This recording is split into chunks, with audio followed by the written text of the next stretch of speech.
14 फरवरी यानी कि पुलवामा हमले की बरसी, जब पाकिस्तानी आतंकियों ने पुलवामा जिले में सीआरपीएफ के काफिले पर आत्मघाती हमला किया। 40 जवान शहीद हो गए। हमले की जिम्मेदारी पाकिस्तानी आतंकी संगठन जैश-ए-मोहम्मद ने ली। सिर्फ 12 दिन बीते होंगे। 26 फरवरी 2019 की रात करीब 3 बजे भारतीय वायुसेना के जेट्स ने सीमा पार की, पाकिस्तान की सीमा में घुसे, बालाकोट में मौजूद जैश-ए-मोहम्मद के ठिकानों पर बम बरसाए, पूरी तरह से नष्ट कर दिया। इसके बाद यह कार्रवाई बालाकोट एयर स्ट्राइक के नाम से प्रसिद्ध हो गई। हमले में 1000 किलोग्राम वजन के बम गिराए गए थे, यानी मकसद साफ था, आतंकियों और उनके ठिकानों को तत्काल राख में बदल दो। बालाकोट एयर स्ट्राइक में करीब 300 आतंकियों के मारे जाने की खबर आई थी। पाकिस्तान को हमेशा की तरह भारत के इस खतरनाक एक्शन की खबर ही नहीं लगी। शहीदों का बदला ले लिया गया था। 14 फरवरी 2019 को आतंकियों ने देश के सुरक्षा कर्मियों पर कायराना हमला किया था। इस हमले में 40 सीआरपीएफ जवान शहीद हो गए, कई अन्य गंभीर रूप से जख्मी थे। जैश-ए-मोहम्मद के एक आतंकी ने विस्फोटक से लदे वाहन को सीआरपीएफ जवानों की बस से टक्कर मार दी थी। इस टक्कर के बाद एक जोरदार धमाका हुआ। बस से जा रहे जवानों के शरीर छत विछत होकर जमीन पर बिखर गए थे। भारत ने पुलवामा हमला का बदला लेने के लिए पाकिस्तान के बालाकोट स्थित जैश आतंकी कैंप पर सिर्फ 12 दिनों में हमला किया। 14 फरवरी को पुलवामा हमले के बाद एक दिन बाद सुरक्षा मामलों पर कैबिनेट कमेटी की बैठक हुई।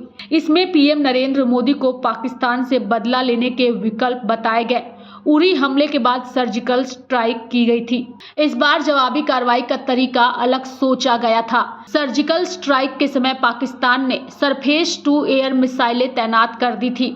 इस बार उन्हें अंदाजा ही नहीं था कि भारत हवाई हमला करेगा।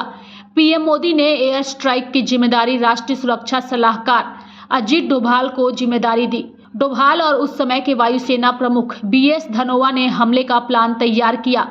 बालाकोट में जैश के आतंकियों को सबक सिखाना था।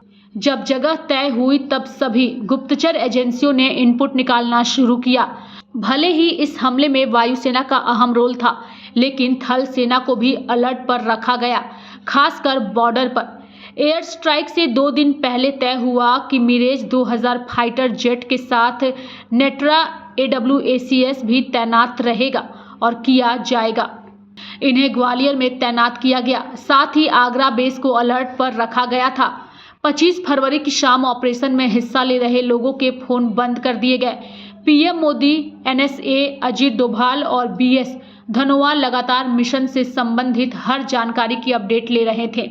26 फरवरी 2019 की रात मिराज 2000 ने ग्वालियर से उड़ान भरी तो आगरा, बरेली के एयरबेस भी अलर्ट हो गए। इस दौरान पाकिस्तानी एयर डिफेंस सिस्टम पर निगाह रखने को कहा गया। 12 मिराज लड़ाकू विमान रात 3 बजे पाक सीमा में दाखिल होकर बालाकोट में बम बरसाने शुरू कर दिए। इस दौरान पाकिस्तान के F-16 फाइटर जेट एक्टिव हुए, लेकिन देर हो चुकी थी। तब तक भारतीय वायुसेना अपना काम कर चुकी थी। बालाकोट में मौजूद जैश-ए-मोहम्मद के ठिकाने तबाह हो चुके थे।